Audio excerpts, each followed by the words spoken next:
Morrison, the chair of the planning board, and Kathleen Hunt, who is the chair of the Cultural Council. So thank you for joining us. I'll start off by going through the minutes. So I distributed the minutes a couple of weeks ago.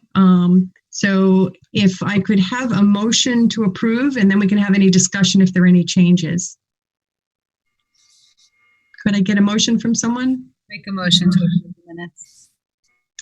Okay, of October 6th. Of October 6th. Terrific. Do I have a second? Second. Okay, thank you. And we'll do a roll call vote. Kimberly? Aye. Sarah? That me? Yeah. Aye. Rosalie?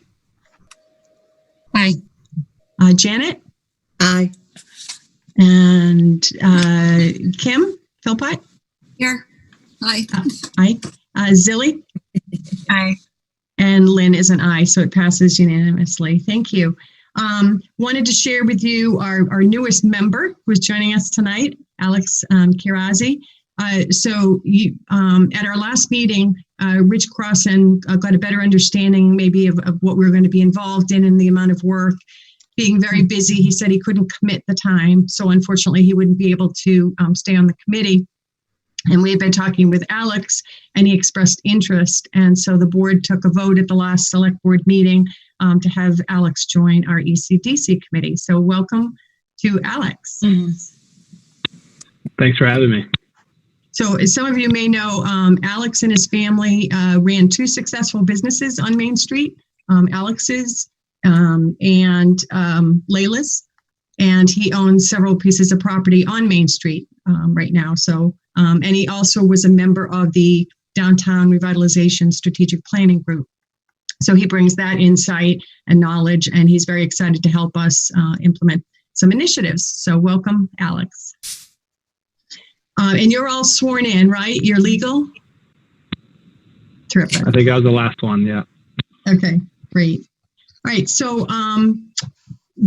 first thing I thought on the agenda was to just go through the action items that we had from last month, and then we could get an update from Kevin on the downtown initiatives that are underway, and then start to have discussion on what everybody submitted as far as priorities and what specifically the ECDC feels that they would like to jump in and start working on. So Sarah, could we start with you on your updates from TCP from last month?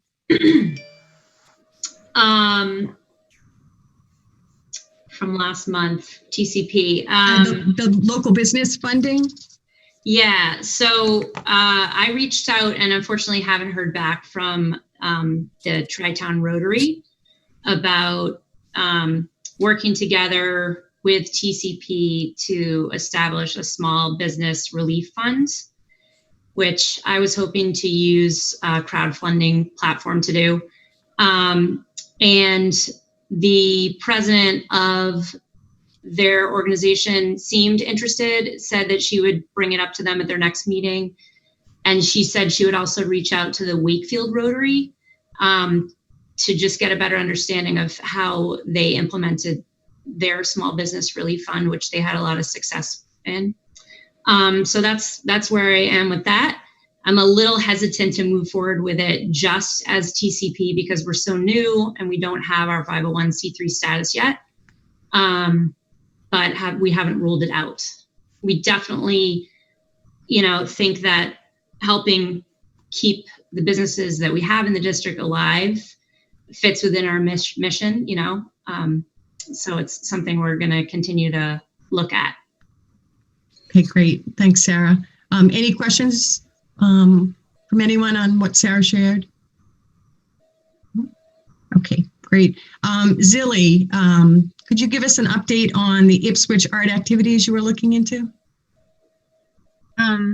Sure. I talked to 3 different people in Ipswich.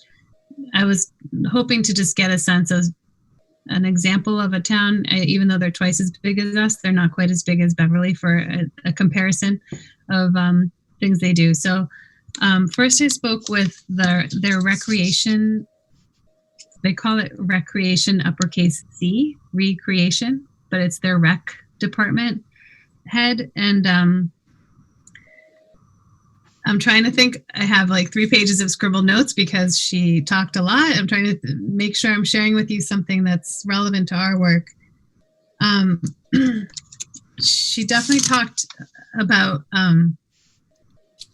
just having a shared philosophy with the town and working together on capitalizing on things that were already happening, which is something that we've also been talking about here.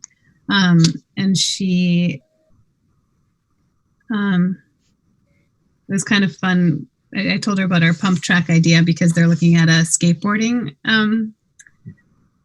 what is it called? Whatever that's called, where you have skateboarding, because they were looking at doubling that up with a sculpture park, which is something we had talked about before here with sculpture.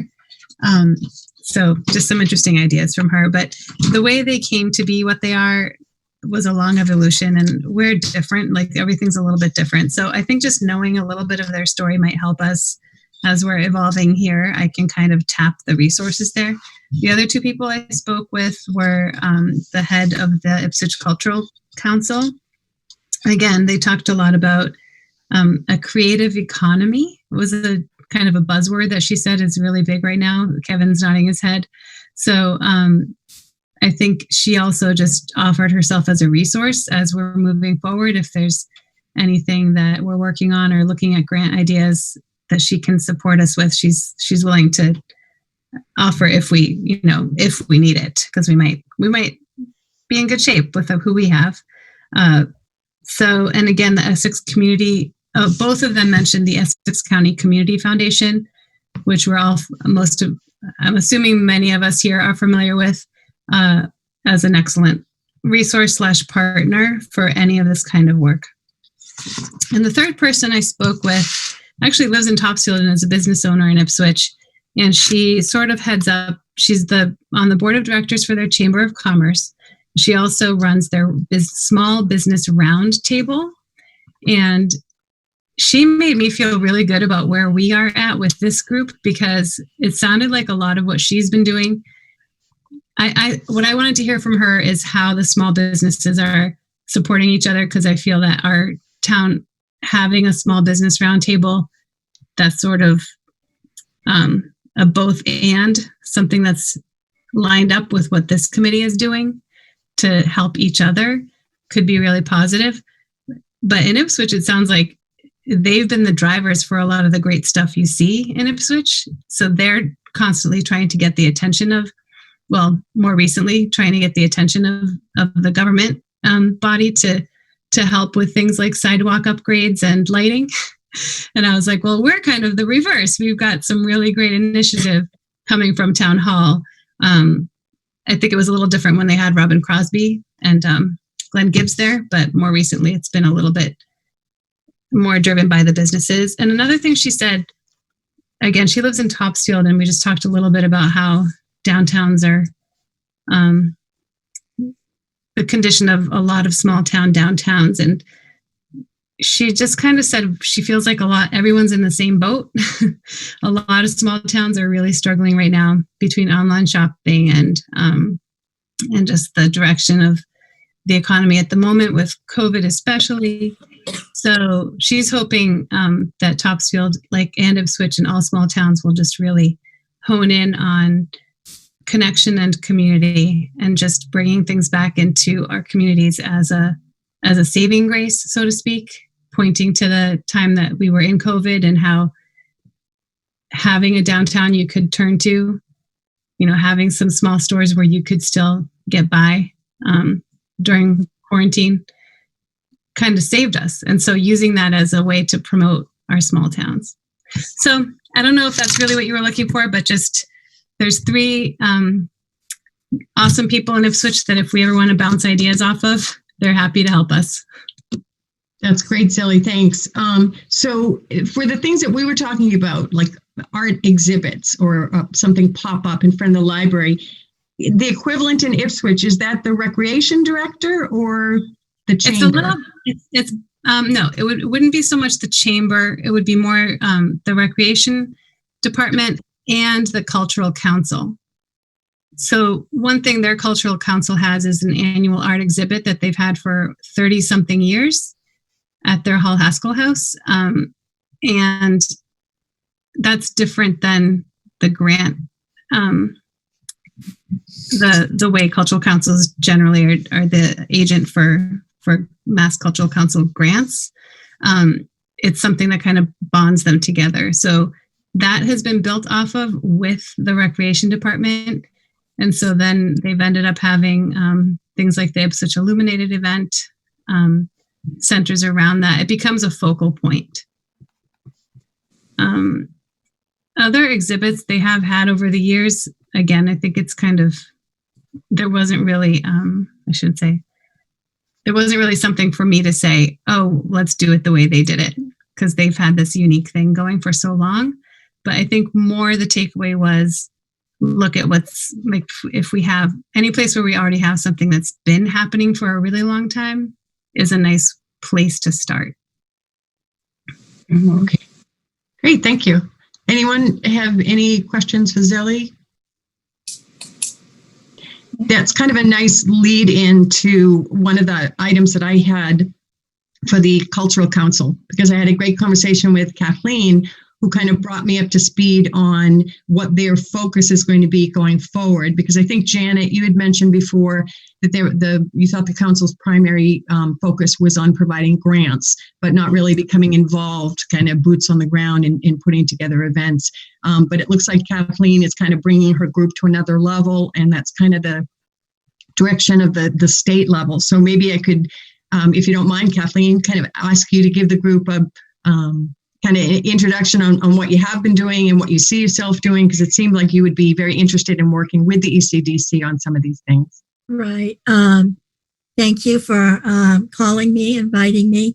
I was trying to bite my tongue where I wanted to jump in when you were talking, Zelly, because there's so many misconceptions about who we are. I get frustrated. We do, one portion of our role is to provide grant funding to promote culture within Topsfield. We're an arm of the Massachusetts Cultural Council. And when they say culture, they mean art, humanities, and the sciences. And we have a more important second role that is becoming more and more visible in other communities. And that is the whole role of social engagement.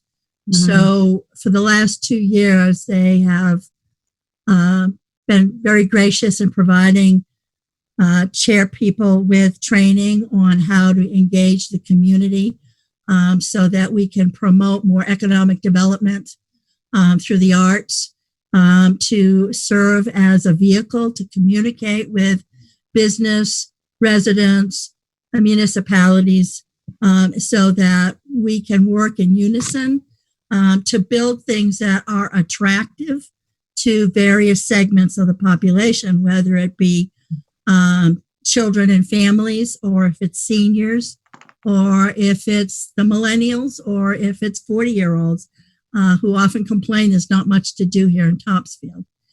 I have not been very fortunate in gaining audiences. Prior to the arrival of Kevin, I was told by the town administrator that they had absolutely no interest in doing any kind of economic development with the Cultural Council.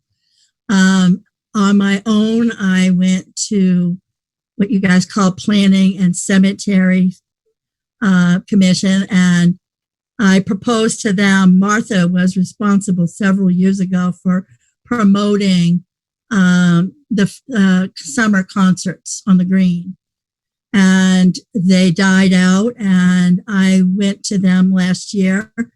I said that we had funded 3 performance artists, and we wanted to reinstate that program because every 3 years the Cultural Council does a survey on what cultural activities the town residents want to see. 90% of the people that responded to the survey said they wanted the summer concerts on the green. So I went to the planning council, or planning commission, and I asked them if they would consider doing a joint activity with us because we have a very small budget of $4,000 to $5,000 a year. And I asked them if they would consider supporting us in this endeavor. And that right now, the Institute for Savings, through the one of the grantees of our organization, went to them and asked them if they would fund additional performers. And they said yes. Unfortunately, the COVID virus prevented that from happening. But we were basically told by Parks and not planning. I said planning before, and I should correct myself. It was the Parks and Cemetery office, and they said that they weren't interested for two reasons. One, they did not want to spend any money, and two, that they lacked volunteers. And I even offered to step up and coordinate the whole summer series for them. And they still turned me down and said that they would rather focus on the Christmas holiday walk. And I said that I really thought that that should be a reciprocal event, that the Cultural Council, because they got money from Massachusetts Cultural Council, should be involved in it. And I was basically told that they already had people that wanted to work on it, and they didn't need additional people. So I have to say, you found the right group, Kathleen. I know. I'm so excited. I can't even tell you because I think we have so much to offer, and I think that the whole focus of the Massachusetts Cultural Council is trying to help small communities such as ours by using culture as a way to draw people in to events, and that it involves more than just our grants. It involves the support of local businesses, of residents who get excited about a particular event. And of course, I have to say, Kevin, lately you've been walking on water. So I can only imagine how you could help us get some more visibility. Oh, that's great, Kathleen. We're very excited. And last month when we got together, we were talking about how to actually do this. Is it, a subgroup of ECDC? Is it the Cultural Council? Is it other groups that are maybe working on various events that we could pull together and marshal resources? So it sounds like, well, we won't go into all the detail and work it out tonight. This sounds like this could be a terrific partnership. Yes, because I think our whole focus is on getting groups together that can reciprocate and work together, so that it's not, that's one of the things I think in the past, certain people have been responsible for an event. And if you open it up and include greater participation, whether it's from businesses, from our nonprofits, from the residents, I think that that's where you get the buy-in and the success. Yeah, great. Martha, did you have something?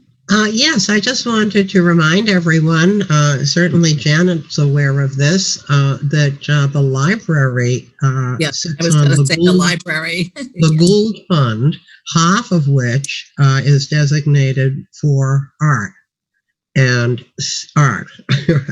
And so the decor of a rotating exhibit, concerts that have been promoted, concerts in the Gould Barn, concerts. The first one that we did was actually in the library in the atrium with a piano, and it was wonderful.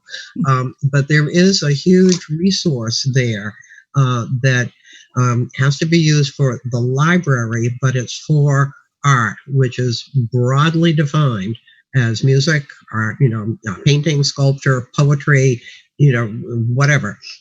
And so it is something that maybe there could be some collaboration. Janet, you're yes. you're closer to it than I am. Absolutely. Well, yeah. I mean, when I was as a trustee the past 3 years, they have a art committee, And that is what you just said through the Cordova. But we also have a music committee. And we had concerts at the church. We had one at the new auditorium, the new Great Hall at Town Hall. And so I was going to suggest that that's an absolute resource, is to get a hold of the library trustees, because there would be great collaboration, because the trustees have done that with the library, has worked with like the Historical Society in the past to co-sponsor events. So the Cultural Council would be a natural fit. Well, we are partners with the library, and we're also partners with the Historical Society. Oh, good. Yeah. We already, Yeah. in fact, I have to say they're very kind. They sent a beautiful little gift for all the activities that we perform at the library. So, and fund. In particular, if one is thinking about art exhibits or anything of that type, the Gould Fund is available to support that kind of thing if the trustees agree, and of course if the trustees of endowed funds agree. But it is a substantial resource that can be used. And just to close the loop on that discussion that we had a month ago, there was a question of the rec director and what role the rec director might play in this effort. And I had a chance to talk to Kevin, and Kevin, I just feel so badly that you're here and you're not sleeping or being with your kids. I'll just summarize and then jump in and correct me if I'm wrong. But I had a chance to talk with him about the rec director responsibilities versus the economic development director. Now, the rec director is going to be filled probably around the January timeframe, and that is funded. The economic development director is not yet. We pulled back on that because of COVID and the budgeting process. But the rec director is not going to focus so much on events of this nature. The rec director was going to focus more on programs within the town, like Hood Pond, TAA, after school programs, summer camp, that kind of a thing, where the economic development director would be much more involved in events such as this. So I think Kevin was very excited, since we don't have someone in that position yet, to get some support from the ECDC working with the Cultural Council and the library. Kevin, if you want to add to that, or correct me if I've said anything wrong. No, that's perfect, Lynn. We've got these two positions out there that we're looking at. One, we feel good about funding it because we've made some operational changes that will allow for the funding of it, which is the rec director position. And the other one's the economic development planner, which if those positions, if we had them in town hall tomorrow, I'd probably look for the economic development planner to run point with trying to create and organize certain type of art festivals, or partnering with the Cultural Council and the library and the Gould Fund, et cetera. Short of that, there is a little bit of overlap with the rec director, certainly, but I think it's the ECDC hopefully can fill a lot of that. I don't want to say void, but those help us find those opportunities. And as Martha pointed out, through the library and the partnerships, as Catherine pointed out, through the work she's doing and with others, we can kind of pull this whole thing together with our group here. So I'll leave it at that. That's great. Thank you. As we get a little bit further into the meeting and we're discussing what seemed to be kind of the common responses from people about what the ECDC could focus on immediately, I think this one rose to the top. And for each activity, we'd be looking to see if there's a point person, so to speak, on the ECDC who would be interested in kind of spearheading that for us. We already have one volunteer for something, Kim Philpott, that we'll talk about in a few minutes. So as we go on with the meeting, if this seems to be something that you might be interested in spearheading, please let us know when we get to that point a little later in the meeting. Any other comments at this point on the art component? Okay. The other action item that we had was following up on the Main Street flowers and planters. We started to have some discussion on that. The fall decorations, which are so beautiful, and Martha and Gretchen and Tom downtown and others worked on, will have to be, and Sarah, did you work on those too? Were you raising here? Oh, okay. I was applauding. Forget Kim. Don't forget Kim, who was out there I'm lugging sorry, stuff you around. guys for were days. so stealth. Everybody just like made them happen. We don't really know everybody behind the scenes, so I'm sorry if I'm leaving anybody off. But they'll be coming up shortly, and the holiday decorations will be going out. And so there was a little discussion about how that might happen. And we've made some good headway. Kevin can speak to the infrastructure of the street lights. But as far as the actual flowers are concerned, Kim Philpott agreed to be the point person to get the fall decorations taken away, holiday planters put in, and then to give Kevin and Gary the recommendation on who should we buy the flowers from for the vendor, getting some quotes. And then the other piece is the recommendation on maintenance for the water. Do we do it ourselves? Does Gary do it with some equipment, or do we vend that out? So I'll actually, if I can, turn it over to Kim now to just maybe, Kim, give everybody a quick update on where you are on that and what you see going forward. Okay, well, first off, I talked to Gary today, and we are going this weekend. We're going to start breaking down the fall curb extensions. And then he will, next week, will scoop it all up and put it into his compost bin. I will get Martha, I will get all the baskets and the flowers to you, the peach baskets. So No problem. I'll help. I'll help if you want. So that's going to happen this weekend. And I, as far as the planters, I told Gary that we need to have them in place before Thanksgiving, because I see doing the plantings probably that Friday or the weekend after Thanksgiving. We have a total of 15 planters. What we didn't think about before is that there are 2 located at the corner of South Main Street and Sound, where the bench is. So we have those 2. We have. Oops. Okay. She's probably just having internet troubles for a minute. Yeah, it's frozen. Stage fright. Not Kim. Am I talking to myself the whole time? Yes, you were. Sorry. Can't read lips? Your lips weren't moving. But did you hear me? Well, we heard you had 15 planters. Yeah. Okay, so we have 15 that we're going to do. And, I kind of mapped out a schematic today of where I think they would go. And I talked to Gary, and of course, they have to be ADA on the sidewalks. They can't, as you know, they can't go in the streets. Snow plowing would just be horrific. And we've always had them on the sidewalks before, but we never really considered ADA. Just basically, but I think, he's going to work with us on that. So, and going to move those within hopefully in the next, before Thanksgiving, we'll get those moved in place. As far as getting quotes for the Christmas, Martha has a quote from Cressy's getting little trees. So as you all know, you've seen the little trees in the past.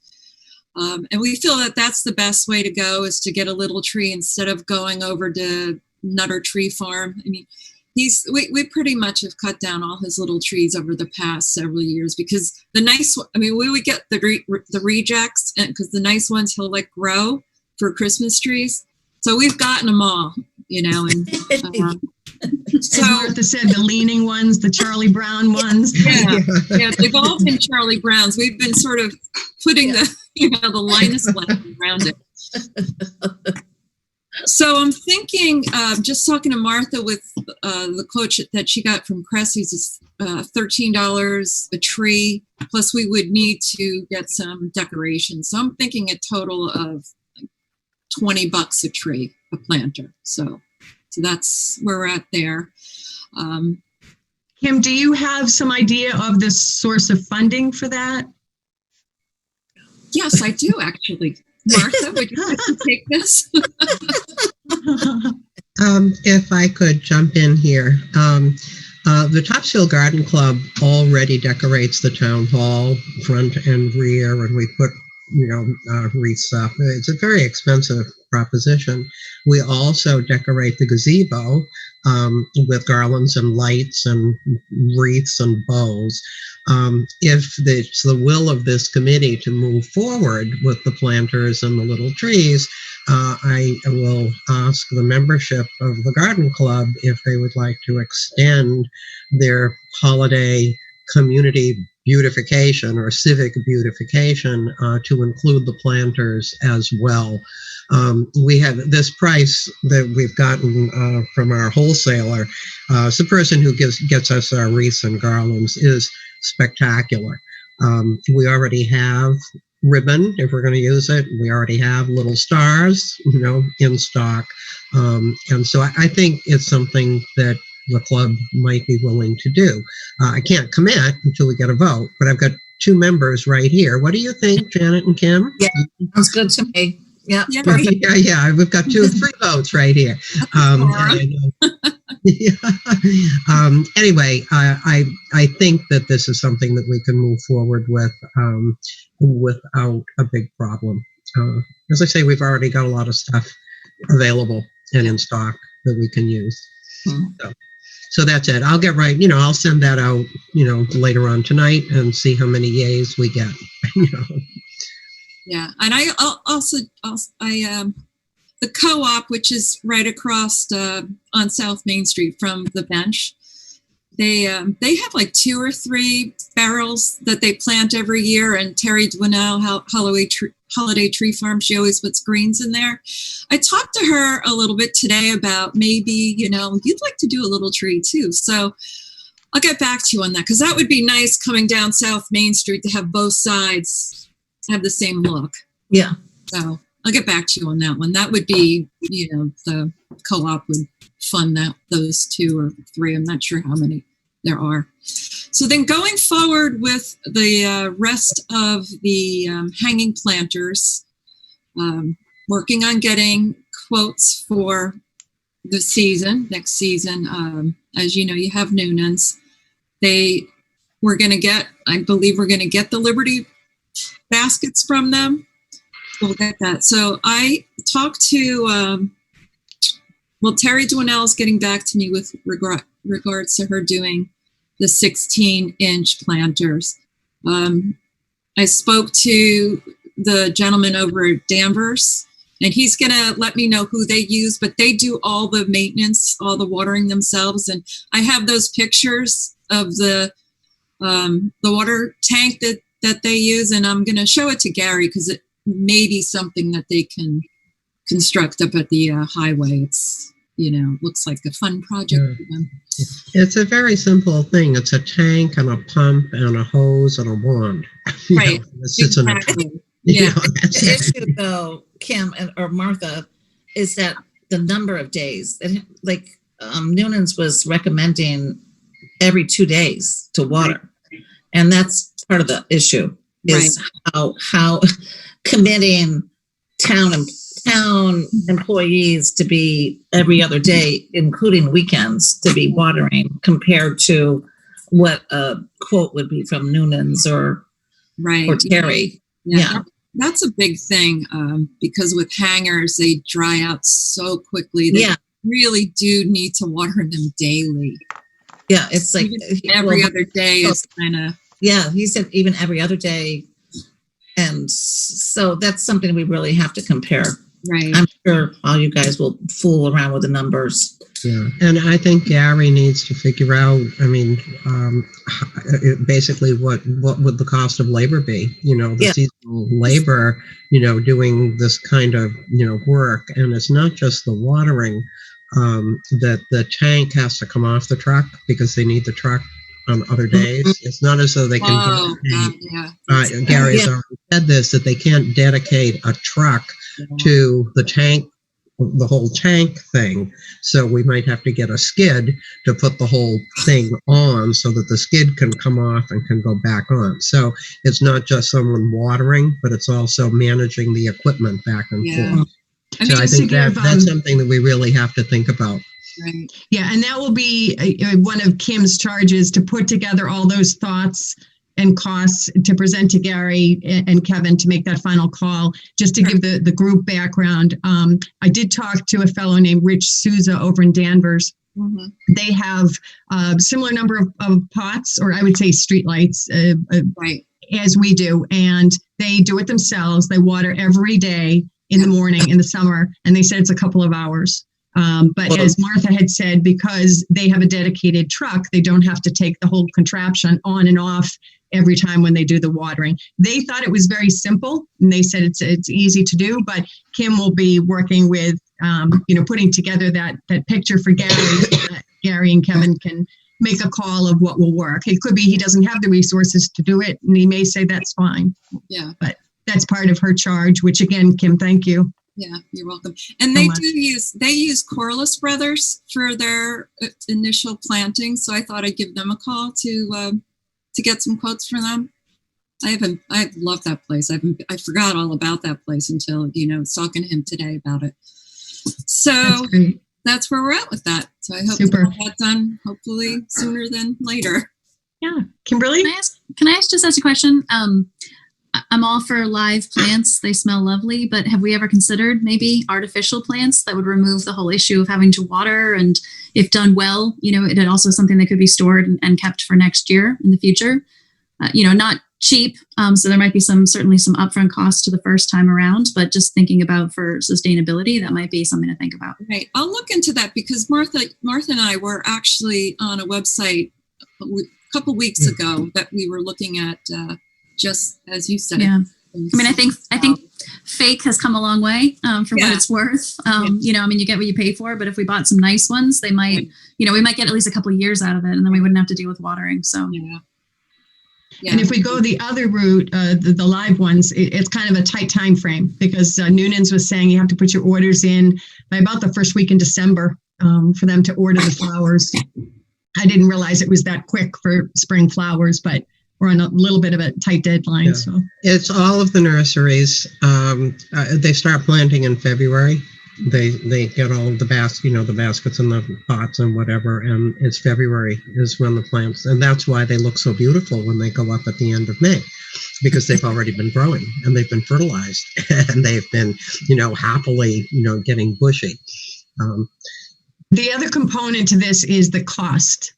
So the town has the money through the grant from the state to purchase those baskets, the Liberty baskets. So the plants, it won't be a hanging. It's actually a planter that the plants will sit in. Those we can purchase with the grant. We have the money for that. What we don't have money for is what goes inside those planters, which is either the artificial plants, to Kimberly's point, or the live ones. And so once we get a handle on what that total dollar is, right now we just have Noonan's quote, then we'd be looking for some funding. And Sarah, can I throw this out to you? Yes. TCP? So we haven't voted on it yet. Lynn and I just talked about this today, and I sent an email out to our group. And we would love the opportunity to fundraise for this, because we're a new nonprofit and we need to diversify our donors, and we want something to do. We want to get started. And we do have existing funds. So I think if our board approves, we could probably fund the deposit that needs to be made for live plants in December, if that's the direction that everyone wanted to go. And then we would initiate a fundraising campaign to, fundraise for the watering and the winter holiday hangings for next year. So, but we haven't voted on it yet, but we'd like to do that. Great idea, Sarah, because it's such a good sort of like a sponsor a plant for your downtown fundraiser potential. I don't know if we'd be able to, the way that they're constructed, I don't know if there'd be a way to sponsor a particular basket, but I think people would give thematically. Yeah, we could put their name on the website. Yeah. Well, but $145 would buy from Noonan's the plant and the maintenance. Yeah. It's not much. I mean, $145, which is a whole lot less than what Main Street used to charge for the planters. Remember Yeah. when we sponsored Yes. Main Yeah, but Street? ours was also Four Seasons as well. Right. Yeah, Main Street was $250, and that was not how much it really costs. Yeah, cost. Right, Kim? It was more like 300 something per planter for 3 seasons. Why was And- it so much more? Because they're bigger? Well, because they planted 4 seasons. Okay. Yeah. Change it every, that's what we do at ours. Yeah. Yeah, you can add another, what is it, $40 or something to that to get the Christmas greens in from Noonan's. Mhm. Yeah. I mean, Kim has all of this information, but, there's Right. a fairly affordable price that, that would take care of the 2 seasons plus the maintenance, for a pot. Mhm. My recommendation would be, Sarah, is that our experience, Kim, Martha, with Main Street and the planters and the sponsors, I mean, we had a pretty reliable list, but it was always pulling teeth every spring to try to get the money to come in to be able to pay for it. If you can just do a general fundraiser that says this is a beautification project and don't say specifically you are sponsoring this specific pot on this specific lamppost, that just becomes so complicated. I mean, it's just much better off to say we have a fundraising goal to, beautify the downtown with these wonderful plants on these new street lights, and go with that in a ballpark. Your $100 will go Right. a long way. Because, I like that because then someone could donate $10 if they wanted. Yes. When Right. we raised the money for the playgrounds, I mean, Yes. we raised $30,000 in the walkathon in like $10 checks and bags of coins. Yeah. And there were some Exactly. bigger donations and everything, but Yeah. people give what they can and they can be a part of the effort. Yeah. I think that's the way to go, is incremental. Great. Okay. So I know, Sarah, you haven't had your board vote yet, but thank you in advance because I'm having a good feeling that the board would be very supportive of this, and that's a think they huge will. help. I definitely got one vote yes back already. Yay! So I'm taking it, my general feeling from this committee is that this is a positive thing to do. We should move forward. Yep. 100%. Yeah. Okay, super. Thank you. Okay, so I think that was all that we had for action items from the last meeting. So if I can turn it over to Kevin now to give us updates on the downtown initiatives, that would be great. Great. Thanks, Lynn. And thank you to everybody. I mean, this is such a great group. I've had my head down in different, with the kids lately in the last few days, but it's great to see everybody and talk about downtown revitalization. So I'll start with the lights. We were in a little bit of a sprint since we got the grant to try to line everything up to put the 19 additional lights in, total 20 in the downtown. Those are the solar ornamental street lights. Worked with a number of different business owners, property owners. And for the ones where we actually didn't have the right of way to put the lights on the back of the sidewalk, we talked about earlier, the width of the sidewalk's pretty narrow. We couldn't put them on the sidewalk for ADA purposes. And just a big thank you to all the businesses and the property owners that worked with us on that, specifically on the license agreements, because that was a big lift. But everybody was really great on that. Alex, thank you for your work as well. So that's moving forward. We dug last week. We put 17 additional holes in the ground in the locations they're going. And we have 2 more that we have to put in. We're just trying to avoid a gas line on one, kind of a big deal. And trying to just get the license agreement on the other one, which they've already verbally said it's fine, just a matter of connecting with it. So all's going to schedule and as planned. We're trying to get a hard date on when they'll be delivered. Last we heard, we're estimating the beginning of December we'll have arrival, but we have lined up the contractor who will be doing the installation as well. Same vendor who installed the one in front of Topsfield House of Pizza. So we feel confident in the work they've done there and elsewhere in the Commonwealth when it comes to light installation. So everything's ready to go and teed up. So that's going well. We talked And about people can see those, Kevin, with the cones, the red cones. Yeah, so we put cones in the holes so no one can put anything down there or hopefully avoid any tripping hazards in the interim. But yeah, they're spaced out. It's funny how many times I think I walked it with Lynn and Gary and some of the other members of our team just to make sure we got it right of the locations. We feel really good about the locations on them, that they're spaced out accurately and adequately, and that the business owners where they're located nearby are very comfortable with their location. So there's been a lot of variations and tweaks. And the nice thing about these poles, because they're 100% solar powered, there's no conduit.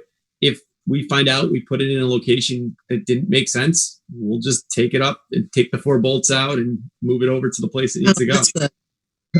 So it's a pretty nice, easy transition if we need to. It gives us some flexibility. And so, yeah, please, if anyone has any feedback, if you take a stroll, it's from basically the rail trail down to 58 Main, which is the barbershop and the yellow condos across the street right before the library. And so super excited. Big thank you to Gary and his team for making it happen. So just working through all that. Talked about the planters. We went forward with the light itself because that wasn't changing, but we held actually out on the brackets, and we had a lot of variations.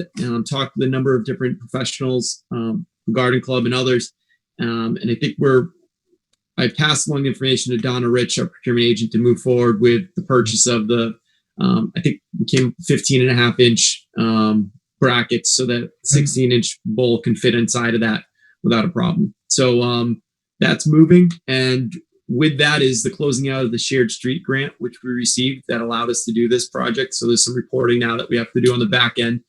Not as fun, but it's the part that comes with it. So that's okay.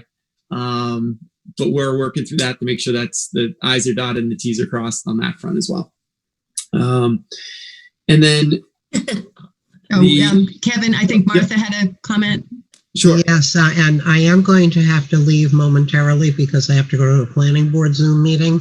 But Kevin, is there any money left over that we can spend on something? I already asked Martha. So we did a good job. We actually, there's a couple things we value engineered along the way to find a little bit of savings just because we want to make sure we weren't overspending. There are some strict guidelines on what it can be spent on, but we do have some monies that are still in the coffers that we might be able to be creative, such as if I would feel comfortable if the price wasn't too extraordinary to purchase the tank and the wand if we decided to do it internally versus externally, for example. That might be something we could look to. But do you have an idea of something? I'm just wondering, of course, we don't have our streetscape, vision yet, but if we are talking about potential curb extensions that are permanent, those are logical places to put planters. And planters are expensive. And if there's money left over in this shared streets grant to be able to get an appropriate number of matching planters to just sort of tuck away to be used at some point in the future. I just wonder whether that's something to think about. And of course, I think Kim, with her activities previously, and Janet with the ground planters, they were beautiful. They really were. And, to be able to do those to coordinate with the baskets on the lampposts could really be stunning. Yeah, I think so too. Let's talk more, Martha, on that. I probably, once we had an idea of what exactly we're looking for, I probably want to reach out to my contact at Shared Streets at DLT and just kind of, because we had a midpoint audit where we had to provide pictures and write up of what we've done to date. So we talked about the bump out, the treatments that we did for the fall, and they're all intended to be semi or completely temporary. But I don't think it's outside the realm of possibility. So that could be a really good opportunity. Yeah, well, particularly because they do want some of these things to become permanent, and the curb extensions, I think, do serve a very good purpose. And that, of course, we need money to get those, but it's sort of like in advance, gee, we're going to save up these planters until we get our curb extensions somehow. Now's the time to certainly, this is the closest we'll probably be for some time to having these funds available to do something like this. Exactly. So I think it's a good idea to pursue it for sure. So, that would be, I think some of Kim's efforts identifying the locations for the planters, and then maybe if there's sort of a phase 1, phase 2, if we wanted to purchase additional ones, because I know we're using the ones we already have. We take both of those, we could put together a scope, and we could put together some ideas of cost, and maybe I can run it by the powers that be and see if it's something we could Just do. a thought to kind of save up for the future, and Martha, can I just ask you, were you saying buy additional planters to match the 15 planters we have, or buy new ones that match the new planter up at the streetlight? I think that this is something that maybe Kim, should take a look at.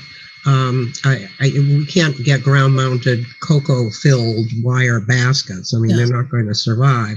But the question is the condition of the old Main Street planters. I mean, they seem to be in pretty good shape, but there aren't as many of them as there used to be.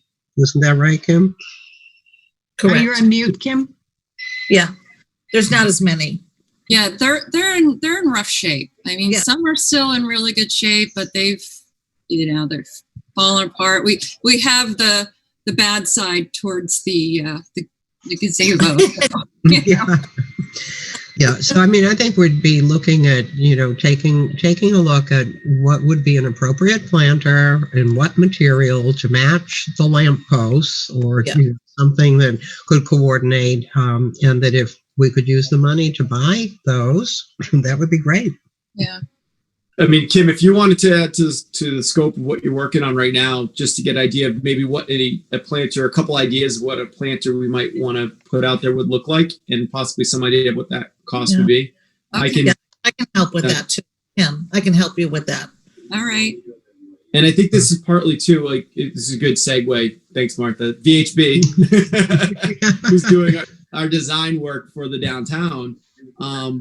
This could be something too, where as they're going through their design elements right now, they can incorporate, I could ask them specifically to say, could you incorporate a planter that would go well with the lights? But I don't want to hold up running some of those numbers down, because that grant does have a shot clock to it, and I don't want to miss the opportunity as well. So maybe bifurcate the efforts a little bit. If you guys want to work on something on your end, and I'll just mention it to VHB just so they give some ideas as well. Certainly can do that. But VHB is working right now. We had 2, I think, very successful. Actually, it was more like 2.5, because the first one was the second one, actually, Jeffrey, the consultant, lost his power 5 minutes before the session, the online session. So we had to reschedule, but we had a great conversation with the business owners and the people on the call. Got some really great thoughts. Jeffrey's now from VHB is now going to take all the input from our group, the others that were involved, and then the business owners who came onto the call in the follow-up meeting, and start piecing together some ideas, some concepts. We're targeting probably a handful of weeks, and trying to next step is to schedule out when our sort of public announcement will be, our Zoom meeting for people to hear all the things that they've done and some of the ideas that they're coming back with. So working with Jeffrey right now and trying to just kind of make sure that everything's on track to keep moving along on that. Don't have a date yet, but hopefully before the end of the calendar. That's one of the goals. But I do want to avoid the holidays at the same time too, just because that can be a bad time. So it might end up kicking to January before we have that meeting, which might not be a terrible thing at the end of the day. So that's the VHB. Some new news.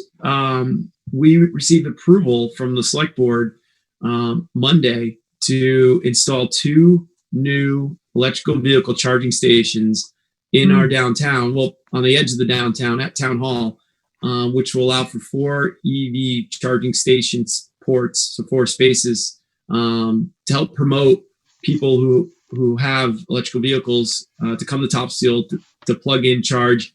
And what people have seen in communities where they've invested in this product, it really is an economic development tool, because people will then spend an hour or 2 or 3 going downtown, grabbing coffee, grabbing a meal, going to Tom's shop and browsing, or going to some of the other retail locations, or some of our new events, concerts, art exhibitions.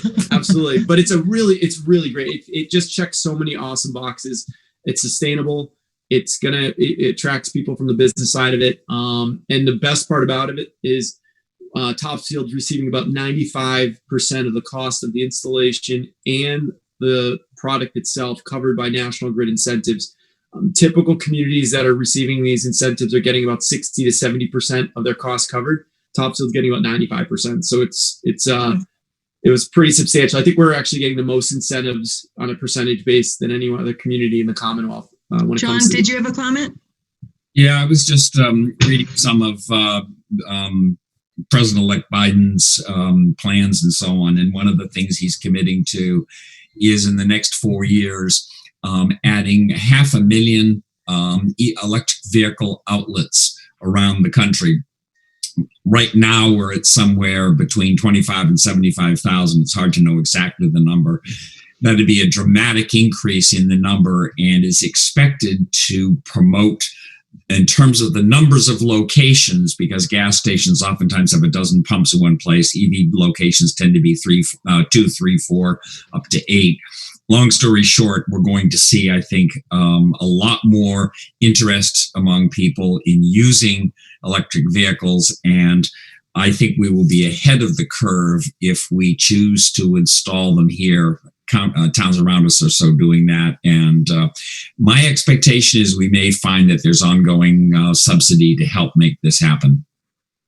And even if we don't get the subsidy, which would be great, the annual cost of this is very low. It's about $1,500, and we're looking to recoup that by the charging rate. So when people hook up, they pay down that $1,500. So we were saying even if no one connects to these charging stations, the most that we're looking at for an outlay from the town is $1,500 a year, because Kevin got such a great rate to get these things installed and the type of equipment.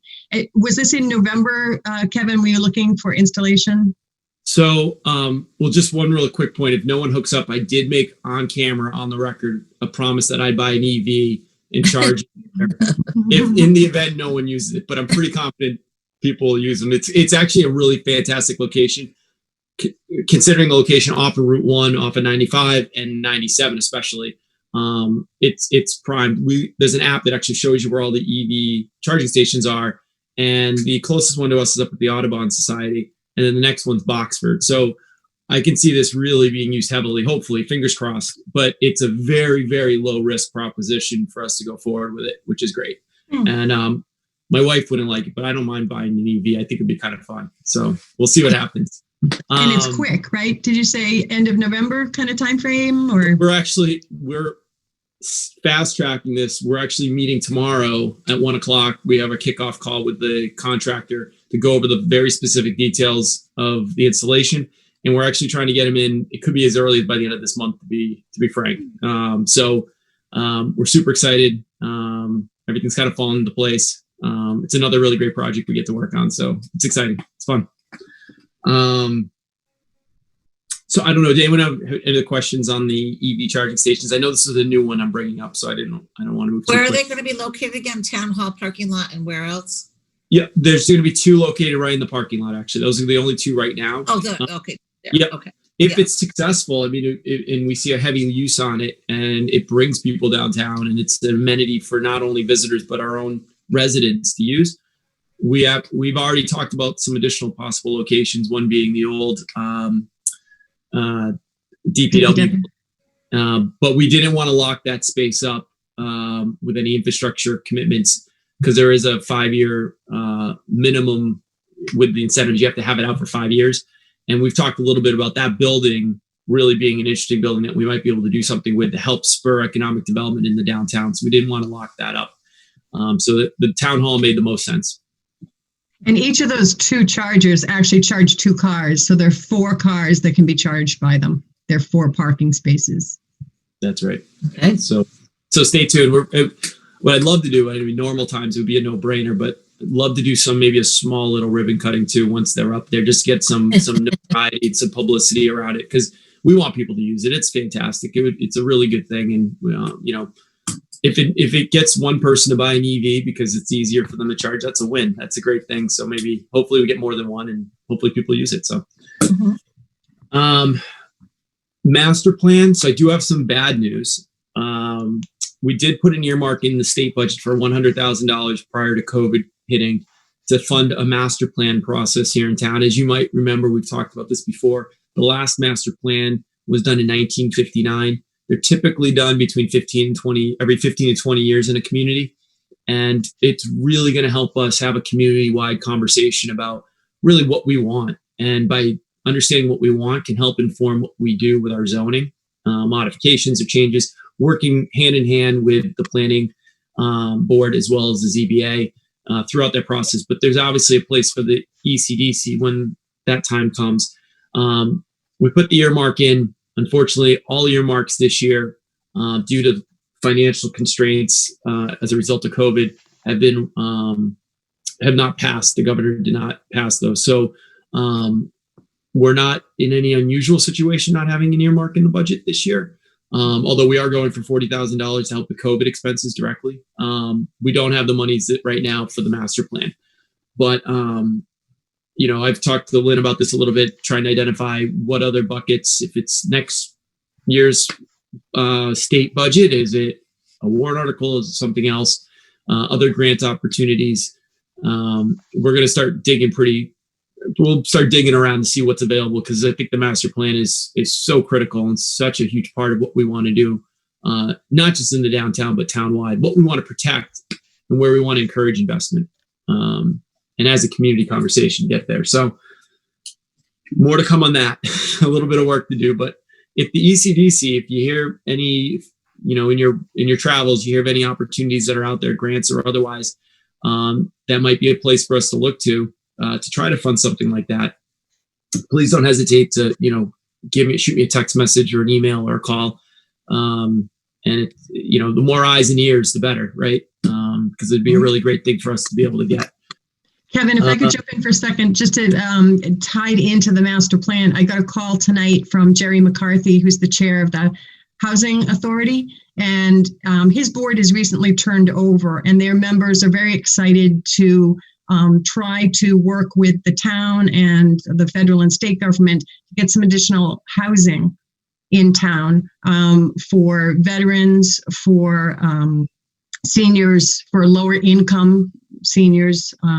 And so they were very interested in working together with you, me, the committee, to talk about options. There is a person over in Boxford, Tim Gray is his name, who is a housing consultant. And he was willing to work with us pro bono to kind of lay out the process for how do we go ahead, what kind of legwork do we need to do? How do we reach out to get some federal and state money for those opportunities, evaluating properties in town that might make sense. So we can talk more offline, but they're very excited to work with us. To your slogan, Kevin, rooftops before retail, in getting some more people close to the downtown, in the town, being able to let people stay in town and not get priced out of the town. So they're, working together. We can call him to set up a meeting, and Sue absolutely should be there to kind of move that forward. That would be great. Yeah, no, absolutely. And that's, to your point, it's no real immediate updates right now from a housing standpoint, but that is something that's so critical to what we're trying to accomplish. You have that if you have some density in the downtown, and we're not talking 3, 4, 5-story buildings necessarily, but if you have, housing in that downtown, it really can help create that synergy with the business community where you have your baked in, clients and customers. So, that would be a great conversation to have, Lynn. Absolutely. Thank you for that. So just going over to more specifically, talked about the planters for the holidays. I am having conversations. We had a call this morning with the team to talk about Holiday on the Green and what that's going to look like this year. And so the team's working. We've got about $1,700 right now, $1,721 in the account to be exact. We're counting our pennies because we don't have all the money this year, because we kind of had it, as you all know, there was a volunteer-based effort in the prior years. It's been handed over to the town this year. What we're looking at doing is lighting the downtown. similar to what we've done in the past, maybe some variations to it, maybe not as, depending on how much funding we have, not at the scale. It might be some tweaks to how we present the lighting in the downtown too, and in the common area. But we're working on that. We estimate it's going to be at least 5,000 to do everything that has been done in the past. And some of the conversations we had is do we, rather than spending 5,000 this year and 5,000 next year and 5,000 the year after that, do we spend more than 5,000 this year to get a heavier grade, commercial grade type light that can last throughout the season? Right now, the lights go up and they stay in the trees until the next holiday on the green. And the lights that have been purchased in the past, by that time, are pretty much, they're toast, they're done. So we have to purchase new ones, take those down, string them again. So we're thinking about how we could maybe manage that in a very short timeline, because we want to have this hopefully happen around the same time that it's happened historically. So the team's kind of pulling together to find out what we can do from lighting up the downtown. And we're thinking we might do something very small, a virtual live showing potentially, where Santa comes, hits the button, lights go on, all virtual. We can simulcast it, stream it out there, go on the local access channel, and then maybe have 3 carolers, very socially distanced, maybe sing for a few minutes, and maybe have a small little 3-piece band do the same afterwards. Just have a small little event people can watch from home, so we don't miss that opportunity for people to have that community feeling during the holiday season, which is especially with COVID and how isolated people are feeling right now. To be able to do something that people could tune into, I think will go a long way for people's state of minds in a lot of ways. So we're working through that. If anyone has any ideas, suggestions, thoughts, we're trying to run with it the best we can, but we'll certainly listen to any ideas anyone might have regarding the holiday in the green. But like I said, it'll be a very small, different type of event this year. 100% virtual. Kevin, here's a thought, and honestly, it just popped in my head. So it may be a stupid thought, and maybe it's not doable. But what about a little video montage of the businesses downtown? Maybe they could be decorated. Maybe they say something, so that we could just make it like a cozy community event. So it's not just the lighting of the trees, but here is our downtown. Here are the businesses here. Maybe they have some special offers. Maybe they just say hello and introduce themselves. Little quick tour of what their business has to offer. Just something to make it cozy and Topsfield specific. I love it.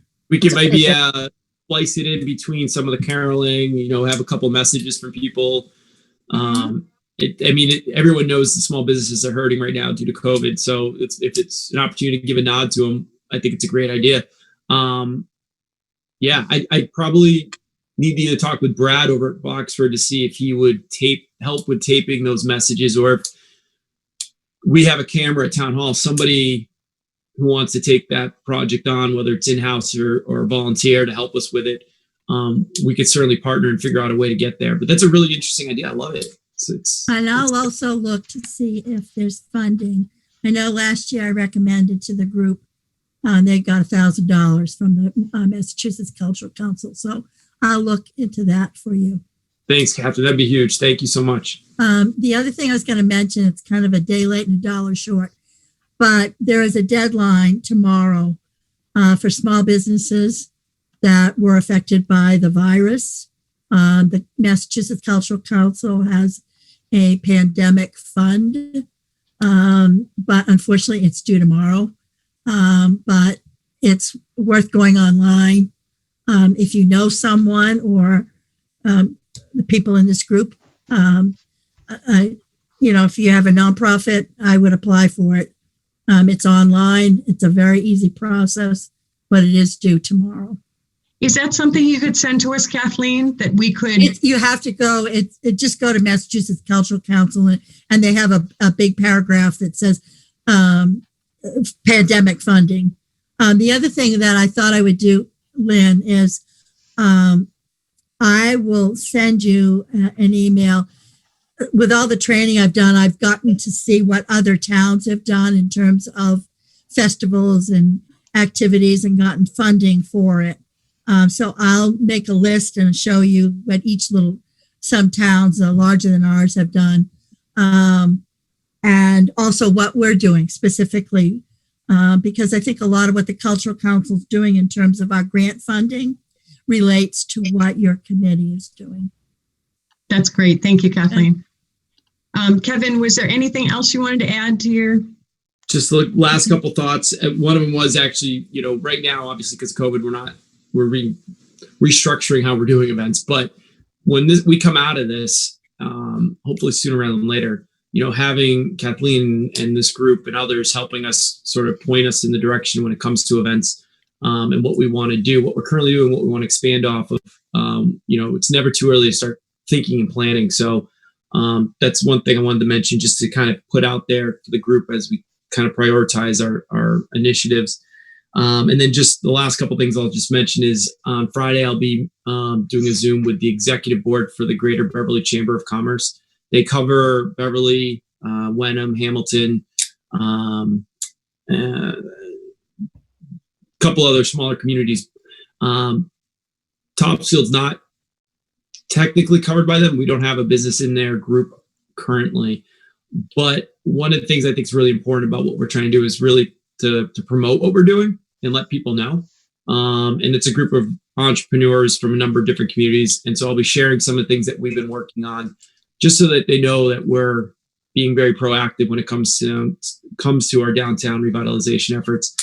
And the last thing is, I think through the light poles more than anything else, I've had the chance to meet so many business owners recently, even during the pandemic and socially distancing, of course. But we've got a really great special group here in town, and I've always said it's three components. It's the people in the community, broadly speaking, it's the town, and then it's the business owners themselves. And if all three of us can combine our efforts, point our efforts in the same direction, it's going to be powerful. So, we've got some really great entrepreneurs in town who are doing some really great things, and hopefully continue to build off that, getting some more people to invest and keep the momentum going. So that's all. I have a question about the holiday lights. Yes. Have you considered wrapping the trunks, which might be cheaper install than getting the bucket trucks to do the, canopies in those deciduous trees that look kind of haphazard? Yeah. So it's funny you say that, Sarah, because we had issues when the last community I was in, we did lights all year round, white lights. Oh, yeah. And we had some issues with some of the lighting being strands breaking during the course of the year, and they looked worse when they started breaking. So myself and one of my engineers, we said, take all the lights out, let's wrap the trunks and see what people said. It wasn't well received. No? That's funny. Just to be honest, my boss actually came in and goes, whose idea was that? I said, yeah, it was me. I think it's beautiful. I've seen it really well done in some communities. Yeah. That's really funny. No, it's a personal preference, right? Because I mean, people were so used to having the trees lit with these lights. When we took them down and did it differently, it wasn't like this overwhelming. It was just most people didn't think twice about it, but a few people did reach out, and like I said, including my boss, and said, "What are we doing here?" Yeah. So we did audible on it, but it's a much easier way to do that. The only problem is when the tree grows, it does snap them eventually, but you get more. I would think you wouldn't leave them up all year, but I guess. Yeah. But it's certainly an alternative too. I think it's that was my one experience. It's like I said, I don't think it's a bad idea. I thought it was a good idea. And some people did like it, but just not everyone. And then I have a couple more comments. Will we be going to a uniform color? So I am getting laughed at by my team because every time I talk about lights, I say we're doing all white lights, and they all kind of snicker at me because they don't. I say it's for one reason or another. I think uniformity is really important. I'd love to see white lights everywhere if we can. Although we haven't owned this lighting of the downtown historically, so the people who have sort of run point in the past, who've decorated them, one of my to-do items coming out of the meeting this morning is to reach out to them directly, let them know we're thinking of doing it lighting the trees, but to do them a little bit differently and just kind of make sure we bring them along in the process rather than have them sort of have that shock when, if we do something different. But I personally have a preference. My wife's trained me to do all white lights. So it's the same color white. Yeah, exactly. The LED blue and cream. Warm white. Warm light, yeah. The other thing I wanted to tell you is when I sent the email out to our TCP board about funding the flowers, I also suggested that we fund the remainder that you need to get to your $5,000 budget. So I'll see how that vote goes. Oh, thank you, Sarah. Is that something you'd be interested in? Yes, thank you. Hmm. Well, I'm gonna I need to Hard. Thursday I'm gonna get a better number on the 5,000. The 5,000 actually came from Steve Shepard, who historically was the one who was responsible for lighting. Like I said, we've looked at it and we said, well, maybe there's a better way to do it, a more sustainable way, with a better quality of light. So one of the action items for the team was to come back with a better sense of what the lighting cost and what the type of light we'd be looking at. But one thing I'd say is if we could do it right this year, I mean, ideally we do all the trees that have always been lit and we do it that way. But if we have to pare down, we miss, unless there's some emotional, sentimental, or specific reason why a tree has been lit in the past, in the memory of somebody or something like that. I don't know those details yet. I'm trying to learn them. But if we pared it back a little bit to do it right and get the right lights up there, I'm more inclined to do that. But ideally, we do everything we always have and do it right. But it's always comes down to time and money. So I thank you. Big thank you, Sarah. That's huge. Thank you. Okay. I have one other tangent. Can I do one quick tangent? And it has to do with events and activating the downtown and things like that. Kevin, there was supposed to be the Church of Latter-day Saints dedication of the memorial in the cemetery, which obviously did it get canceled? Did it get postponed? Is that something that we need to prepare for as a town still? And how can we tie that into this group's workings? Sorry, I just thought of that. No, it's great. I mean, I remember I came into the job and that was like a big to-do that was happening. So I remember a year ago, the conversation. Obviously with COVID, they pared it down significantly. Originally they had visions of having a lot of higher ups in the church flying in from Utah and being present for the event, inviting masses of people, looking at maybe the Topsfield Fair and other locations for staging locations and places where overflow could go. At some point, it was probably even before COVID hit, they started to give indications that there wasn't the same type of interest from the higher ups as there was initially for doing something at mass scale. And then when COVID hit, it was pretty simple. We're not allowing you to do it. But before we even said that, they said, we're not looking to do it anymore because of COVID. So what we talked about, the organizer and I talked about last, was possibly doing something once COVID's over. But it likely will not be anywhere near the scale which was initially proposed of, I think, 2,000 to 4,000 people with some estimates they had initially. I'd take a zero off the end and maybe say 200 to 400 might be the scale, the maximum scale, which we can handle just like some of our festivals. It wouldn't be, I think, too much outside of that from a participation rate. It'd probably be less, if anything. But it is an opportunity. If that presents itself, we certainly want to make sure Chief Hovey, he was a sergeant at the time when we were coming up with logistics around it. We were trying to make it so that we could funnel people in the downtown, really promote Topsfield, not just have people come in and out, but make them explore the community and see all the great things we have. Because if it inspires people to come back on vacation or whatever, then that's a win. We want people to come through and go to our retail, go to our coffee shops, go to our restaurants. So there's tour buses that come in every year. I didn't realize that. We met at the cemetery today over at the site. First of all, it's going to be in the spring, some dedication. It's just they were going over. I was there with my husband today, so I kind of listened in on this. But I didn't realize that they have tour buses that come in all the time, and they'll park on the other side of the road, and then everyone like little tramps on over to the site. So I mean, for future economic development is,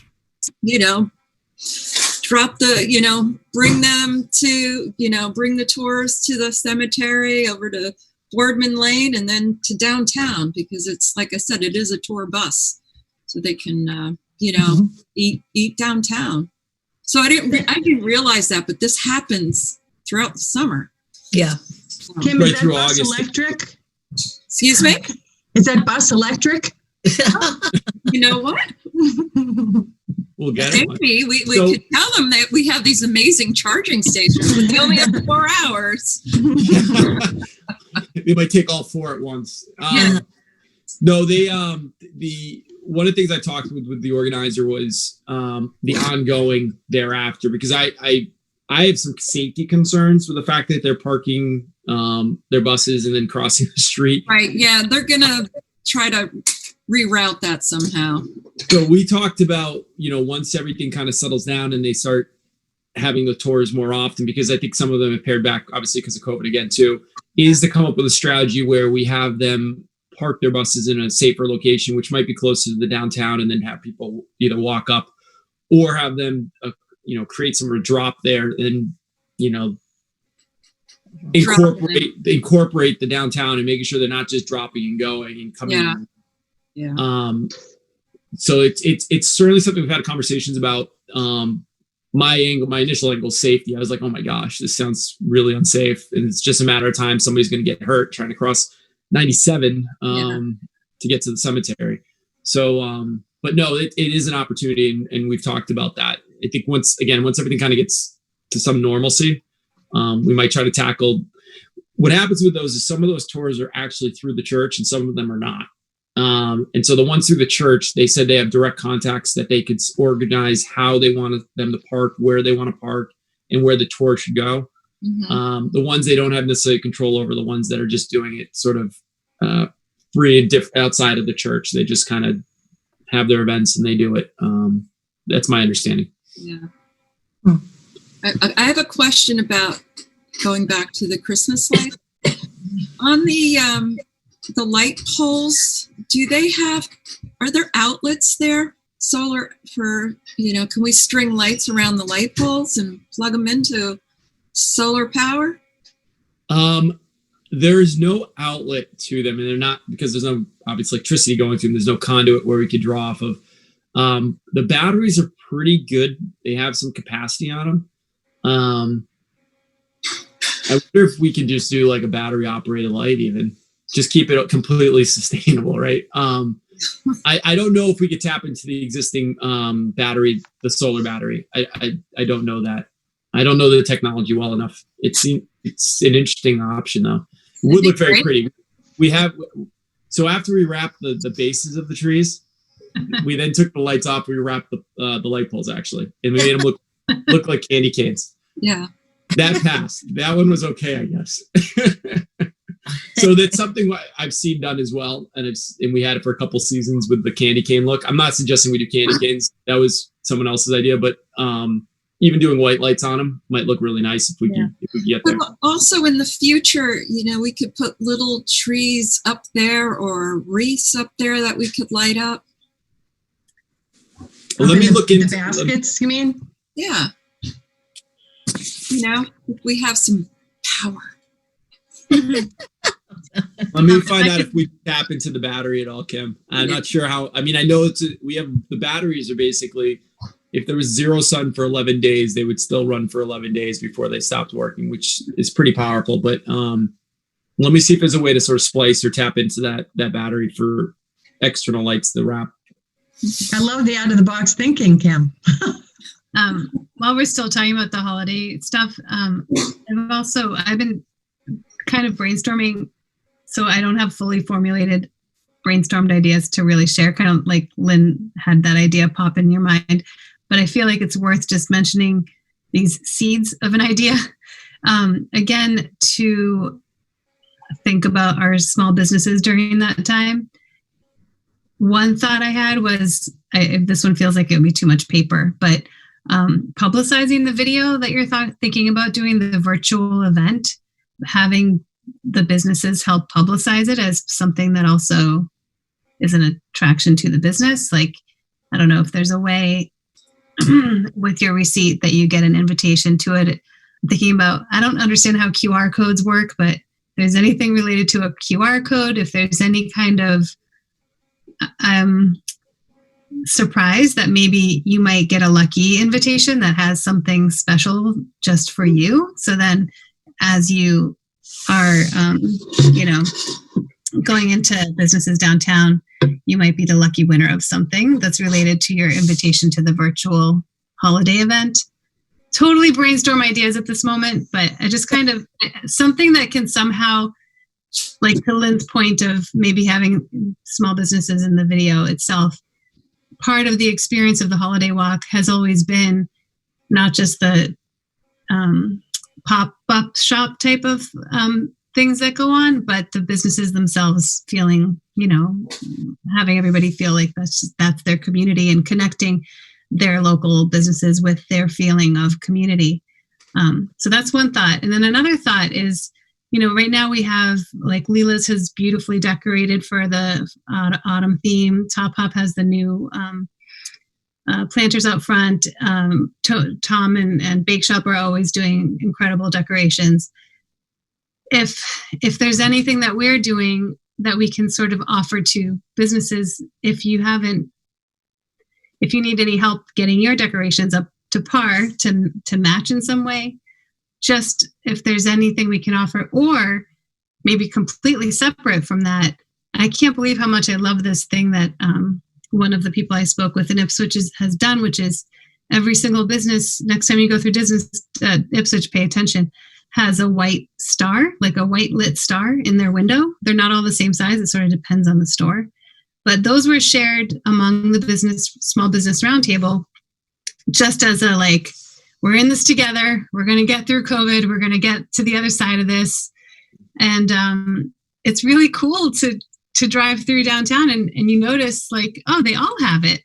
So you feel like the businesses themselves have united with each other in a sense of, we're going to get through this. So maybe we can also you guys who are the good decorator mindset type people, if there's something that's kind of our Topsfield thing that we could incorporate, since it's going to be a virtual holiday event, with the businesses, all of them. There's, so those are my... Those are great, Silly. What popped into my head, two things. One, when you said about the lucky invitation, I don't know, like maybe one son or daughter could be the person to push the lights with Santa, and then they're on camera and, on TV and, a little something made of them. The other thing I thought of with Plymouth, when you said something that's Topsfield, in the summer, I didn't even notice this. When you're always someplace, you don't really notice sometimes, and other people coming in can highlight it for you. They find all the lobsters. So there are lobsters, like sculptures, little like metal lobsters. They're in the oddest places, and they're decorated to be tied into whatever they're nearby. So if it's a particular business, he's got an ice cream cone. One further down, he's got his towel because he's headed to the beach. And if you find all the lobsters, then there's something that the town does. I don't even know because I don't know that much about it.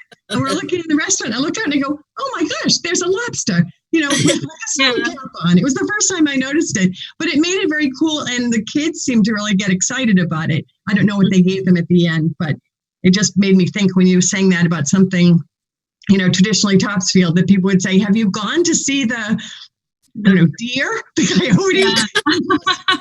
Coyote. Just a coyote. You just need a coyote. A turkey or two. A turkey. Oh, God.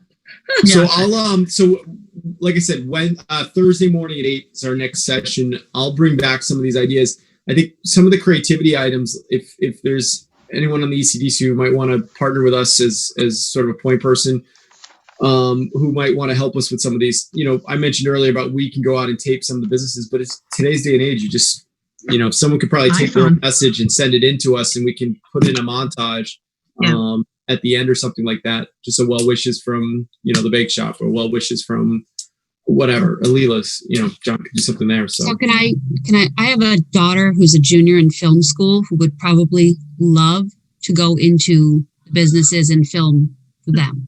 Just to throw that out there. She's pretty good. She did a couple of videos already around town and stuff. So just to throw that out there that she's home Sold. until January. So sold. Sold. We'll take whatever help we can. That would be. I would fantastic. sign her up. Yeah. And I'll throw out, why don't you have her apply for a cultural grant? It's due by November 16th. Ooh. But that would be, something that we would promote because she's in film school and we could tie it all in nicely. That would be The great. And application is very short. that could be a real help to the businesses too, because similar to what you were saying, Zilly, they might not know exactly how to decorate. They might not know how to do a video. They'd be like, well, what do I say? What do I highlight? What are the others doing? So that they don't feel foolish when their little blurb shows up. It looks like an amateur presentation and someone else went all out. Just trying to, maybe Rosalie, your daughter could have like some level of consistency so that one doesn't look so much better than the other. And there's maybe a common theme through the whole thing that would love to promotes. tell everybody what to do. She absolutely loves that. Yeah.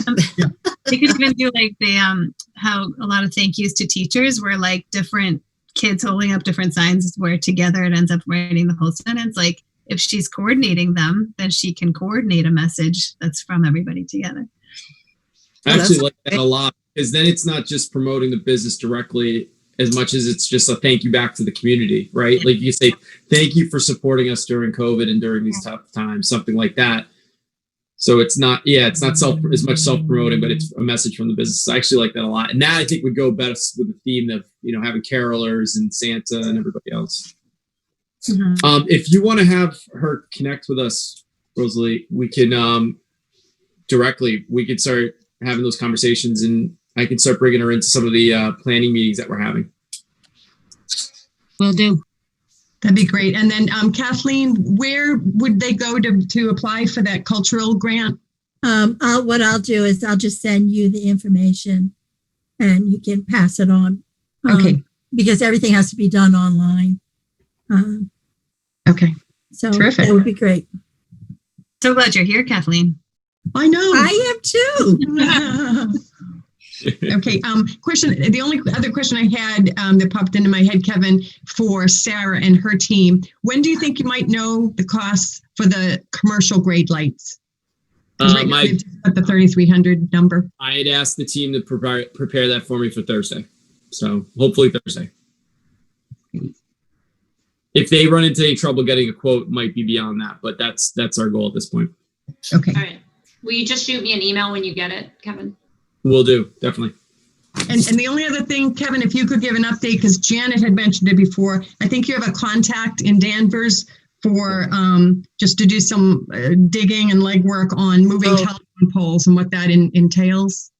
Absolutely. So I know I think our first meeting we talked about, I think, Janet, you might have mentioned it, if I remember correctly. Yeah, burying the line. Yeah. Yeah, no, and I think everyone would agree it's absolute. If we could get there somehow, it would be a huge win for the community to be able to do that. And so I know just my conversations historically with Grid, there are a lot of layers to it that would be involved in trying to do something like that. The closest community, I think somebody referenced, might have been New Danvers is an example of a community that did it successfully. It's a little different. Danvers has their own light plant, so they own their own poles. You do a little bit the work a little bit differently than Topsfield would. We'd have to rely on Verizon and National Grid to support the effort, move the lines, them sit on their dime, then charge us for it, new poles, etc. Anyways, it's a little bit different. But nonetheless, I talked to Steve Bartha, who's the town manager in Danvers. He was more than willing to share their light person, who was one of the people responsible for the work that happened when they did move the poles. If somebody wanted, I haven't had the opportunity, and I was going to hold off until we had this conversation here. But if they're willing to talk with us, and I say us, me, anyone here, if somebody's interested in learning more, taking this on, I will follow up with him. Then Janet, let me. I'll make sure I get you that information of the Yeah. and and Steve said they're expecting a call whenever we're ready to engage.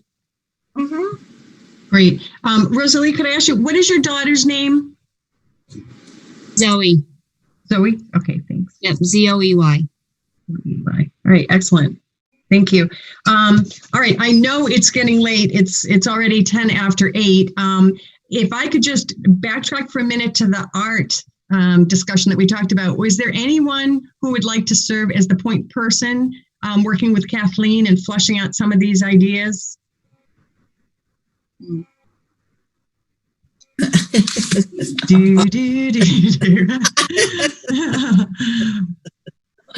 know Jeopardy music. Don't make me assign someone. Yeah, don't make me feel bad. Oh no, it's not you, Kathleen, at all. I mean, I'm sure everyone's just looking at what's on their plate and thinking, whether This is for the concerts specifically, or No, we kind of, the things that we proposed were festival. We proposed the concerts on the green. We had about 10 projects that we thought would really enhance some community involvement with the arts and culture. And as I said, Kevin's predecessor was not particularly interested in our suggestions, but I think the time is right now.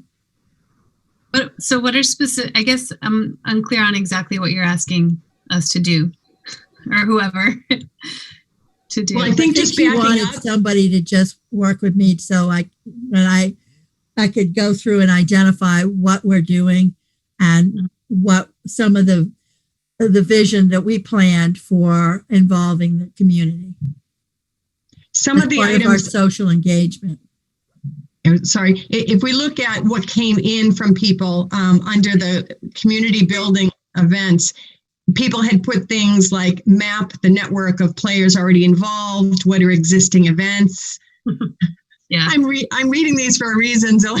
I know. No, because the only reason I hesitate, because I would love to talk with Kathleen, and this is exactly the kind of information I think we should be gathering and putting, being somewhat intentional about.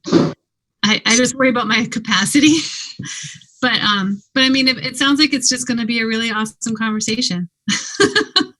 And Zilly, it can expand to other people, or if you take it to a certain point with Kathleen and kind of flush things a little bit, it can get passed to another person, or we can look for other people to build upon it. It's kind of just a starting point, I think, right now. I mean, I would be very happy to do that. Like I said, it's the time capacity that I sometimes get short on, but we can figure that out, Kathleen. Thank you, Zilly. So will you is Kathleen on the email? Like, you help us find each other. I will. Phone numbers and emails. Yeah, I'll send out after this call, connect the two of you. Thanks. That's And great. our cultural council email is just topsfieldcc@gmail.com. Is that the best one to reach you, Kathleen, for her? No, but I think with relating to cultural council business, it probably is. I don't care if anybody has my personal, that's fine. Okay, but if that's the one you'd like her to use, then Kathleen, I'll just send you Zilly's information. Okay. Great. All right, so maybe this is a good point to just wrap up for tonight. We have, I think, made some good progress. Just to summarize, the Main Street Flowers are being headed by Kim. She's going to work to put together those piece parts, working with Martha and others. Zilly is going to work with Kathleen, taking a look at kind of mapping out those art opportunities. The Holiday on the Green, Kevin is going to get to Sarah the cost information, and I'm happy to do that, Kevin, if you want to pass it over to me, but relative to the commercial component, for her group to look at, considering both the commercial or the regular cost options to support that. Rosalie's daughter, Zoe, will connect with you, Kevin, to talk about the video for the Holiday on the Green with the businesses. And Janet's going to connect with the Danvers contact for the analysis of the telephone pole movement. I think there's so much more on our next meeting to just go through about some of the other things that people put forward, flushing those out, getting some clarity and more meat on the bones. There were a lot of things on that list that came out that are, I passed them all over to Kevin. So some of these are definitely Kevin's just to roll with. Some of them are zoning board and planning things to roll with, but at least they know what we consider to be the priorities. And then some more of these things that are in here are things that the ECDC can definitely jump in and work on. But I think this is a great start anyway. Did I miss anything, or does anyone want to add anything? Yeah. I would just add that maybe next meeting to put on the whole signage category. I think signage is something we can all definitely wrap our hands around, over the next several months. I don't think we have to have this huge, enormous deadline, but the Definitely. whole South Main Street sign needs to be revamped. Plantings around that, directional signs, the parking signs. I think we should concentrate on signage the next time. Yeah, and that was something that several people had noted. I'll send out to you. I was going to share it tonight, but we're just out of time.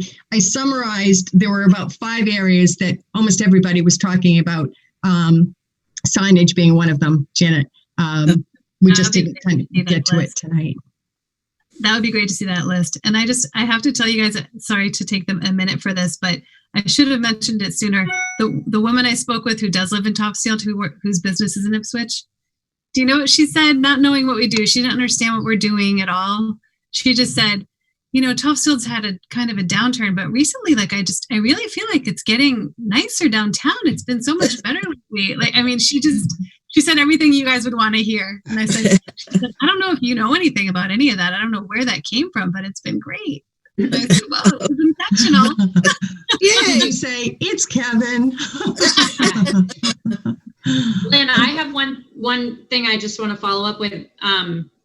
The small business relief fund concept, which I know isn't going to be an ECDC thing. If I do it, it'll hopefully be in partnership with some other nonprofits. But what do people think? Is that something I should continue to, work for, or should I wait?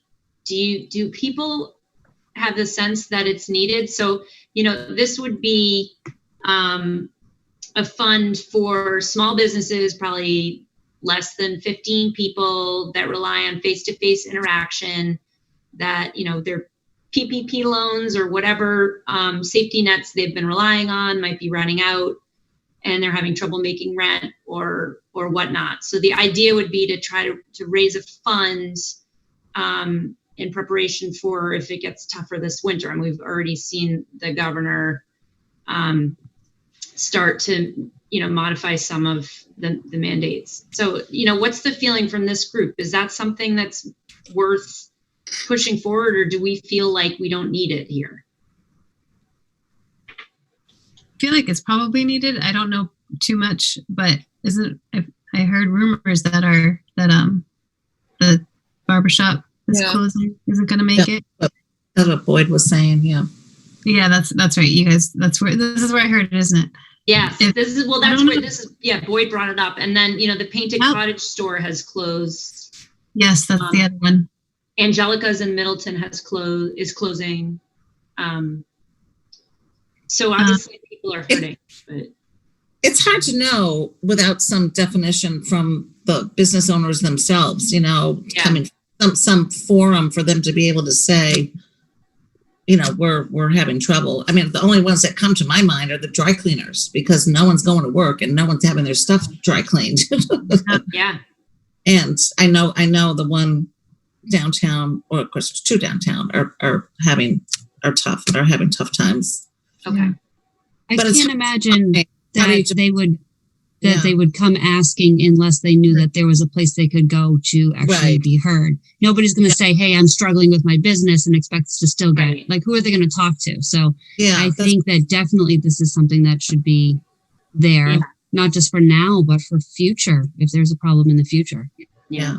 The other question is how much money would make a difference Yeah. You know, is it a, you know, you give them a grant of $1,000, or, I mean, how far did that doesn't get them very far with their business expenses, right? Well, that's kind of where I was just going to say, maybe it's less of having a fund in place and more of having a fundraising, like a place where you would, the thing that's coming to mind is the Castle, the Games Cafe in Beverly. You know, they were struggling and they did their own fundraiser for themselves. Yeah. I think I don't remember. Maybe Kevin, I don't know if you're familiar. I feel like they raised like $15,000. Yeah, Kevin and Rin, they did a GoFundMe, I believe. It was just a standard GoFundMe page that, and there was, I read about it in the Salem News as well. And it talked about a few other businesses. Finn's in Salem did it. You wouldn't expect Finn's. You wouldn't expect George, who owns Finn's, necessarily to do that because he's been very successful in his restaurants. But restaurants are getting crushed by this, and you know it. There's a number of those that are going out of business as a result of COVID. So, you know, it's a very interesting dynamic. You know, Boyd Jackson actually mentioned this concept to me months ago, and I said, as a select person, we got to tread lightly. So I think it's, as a nonprofit outside of direct correlation with the towns, is a better place for this to live. And I think that at the same time, I sort of I sort of think through this, you know, how do you allocate the funds, right? Who's eligible? Yeah. Right. And what business is eligible for what amount of money, right? So there's so many sort of, the general concept of helping to support those that have made Topsfield, that are the base of our Topsfield downtown, you know, is right on. I think that have a lifeline is huge. But, you know, how do they make a case where $1,000 will get them through the next month and then they're good? They'll have another PPP, or they'll have some other mechanism that keeps them going. Because you wouldn't want to put $1,000 that goes to the landlord and then, no offense, Alex, but goes to the landlord and that money is sunk cost because it never materializes and then that goes dark. So, I mean, Alex, you might have a better concept because I know you have tenants who are working on these things. Yeah, one of the laundromats is actually one of our tenants, and we're helping them by increased rents. But again, right, how long is that going to help them, right? If people don't ultimately go back to dry cleaning their shirts and their clothes, $1,000 a month or whatever we can give them is not going to do much, because it's more of the mindset of people and their customers, right? That's not going to. That's where I struggle with this idea. In theory, it's great, but you know, where to Kevin's point, where does that money go? Does it go to rent? Does it go straight in their pocket? Does it go? And how do you control that, right? So yeah, given it a kind of negative point of view, right? It sucks, the whole situation that's going on. But you got to think clearly about how to help these people. And the point that was brought up earlier, right? No one's going to reach out asking for help, right? And some take it in their own hands and do a GoFundMe or do what they can. But again, right, the idea is great, but there's a lot of nuances that we have to think about before just jumping into it.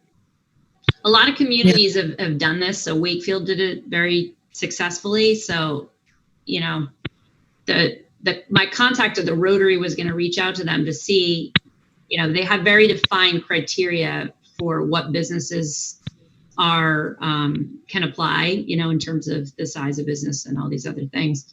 But then, you know, the thing I can't wrap my head around is like fraud, you know, and, you know, how do you know that they're using the money the right way, or, you know, and it would almost have to be available to anyone who met the criteria, you know, as a small. Became a resource. And what if you were collecting information so that you knew all the places that were giving money, and so that you become a link to the community. So you're not responsible for collecting or distributing money. You become the resource for showing people where they can go.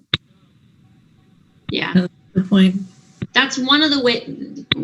I've seen some towns do it that way. Some of these efforts where they'll use a crowdfunding site and each business will have a link. And it's like, it basically aggregates a whole bunch of different crowdfunding for those businesses. So like here are Topsfield businesses, they're all running their own crowdfunding campaign, and you go to this one page to find it, you know. And then other communities that have done this, have said, we're going to raise $15,000 and get this bank to match up to a certain amount. And then the nonprofit that organizes that then distributes grants of a certain size, which it looked like $1,000 was. But to me, I just don't see $1,000 being a Band-Aid that's going to get them very far. Yeah, I don't know. It would be. So, No, no. And at the same time, right, like Kevin's point about the landlord, right? At the same time, they have mortgages, and then they have a risk of defaulting if they don't make their mortgage payments, and it's a whole cycle. But at the same time, right, it's about what if you give $1,000 to one of the dry cleaners, but you aren't aware that their landlord just cut their rent and they're just taking and pocketing that money, right? Right. Who's going to be able to control that and track it and make sure that the money's going to actually where it's most needed? That's a full-time job, right? yeah. Right. And that's why I don't think that should be, I would not advise you to start something where you're taking that kind of level of detailed Right. managing on. But Okay. to kind of merging some of the thoughts that you guys just all shared, I don't know if we have a centralized place where there is just like these are the businesses of Topsfield, like, No. just a resource page that just tells people this is what's in town. These are the businesses. And then each business has its own link and can do whatever they want with their link. So actually, Zilly, I've been building a website for and I have a page placeholder for that, which is called Visit Topsfield, where I anticipate you would have the restaurants and, the parks and trails and, different businesses. But I haven't built that out yet. We would need to reach out. Yeah, you're not quite there yet. Because my thought was if something like that already existed, or if it was like getting close, there could be a tab on that's sort of like a COVID crisis tab that's just for community or loyal customers of any of those businesses to, if they go to that tab and they see that their business that they love so dearly is listed on that tab as a business in crisis, then you just pass them to, like you guys were saying before, to them, and they can do their own. Then it's up to them. True. Like if I knew that, for example, Lux was having trouble, maybe I would go in there and buy something. So maybe it's more of. But you're not going to go in there and hand them $100, right? That doesn't feel. But yeah, it's just weird, right? If we could identify, the businesses put their hands up and say, like, we miss our customers. Come see us. Here's what we're doing to keep you safe, and encourage people to go and be customers again. So. Yeah, I think that's good. I mean, my little box top shop, my thrift consignment store, I can't tell you how many people have said, oh, we didn't realize you were open. Well, we've been open since August. Yeah. And people just don't, they just have the mindset that they're only going to go do necessary things. Yeah. And shopping isn't one of them. Right. But, especially to say everybody's safe and we're doing the right things, come on out. That would be really good for businesses. Maybe we can get that in our holiday message. Yeah. Video. Shopping for gifts anyway. A reminder, get a gift certificate to give someone a haircut or a manicure, or go and get your decorations from Tom, or keep everyone thinking local. And gift certificates have been a big way, like that I've seen people, in the spring, that was a big thing. Like everyone was running around buying gift certificates just to help those businesses get some cash flow moving. And I'm sure there's a lot of people who never redeemed them because they kind of understood that it was less of a gift to them and it was more of a gift to their favorite business. Right. Okay. It was a nice way to do it because it didn't look like a handout. It looked like I would love to come in and buy from your shop, and my friend would love this as a gift, even if you don't redeem it. Right. Does that give you what you need, Sarah? That's very helpful. Yes, that was a very, very helpful conversation. In a future meeting, one of the things Sarah had put down, that you can't tell who did what or who sent in what on that sheet, but she had a real focus on joint marketing with the businesses to help them. And that's, when she started to talk about her website. So we could flush that out and discuss that at another meeting. Okay, is there anything else anyone would like to cover before we close for tonight? I think we made great headway. A lot of good ideas. I wrote down list. Willy Wonka with Zilly's idea. It's very Willy Wonka. Yeah, the golden ticket. Yeah. So, all right. Well, if there's nothing else, could I get a motion to adjourn and then we'll do a roll call vote? I move we adjourn. I'll second. Okay, great. So let's do our voting. Janet, Aye.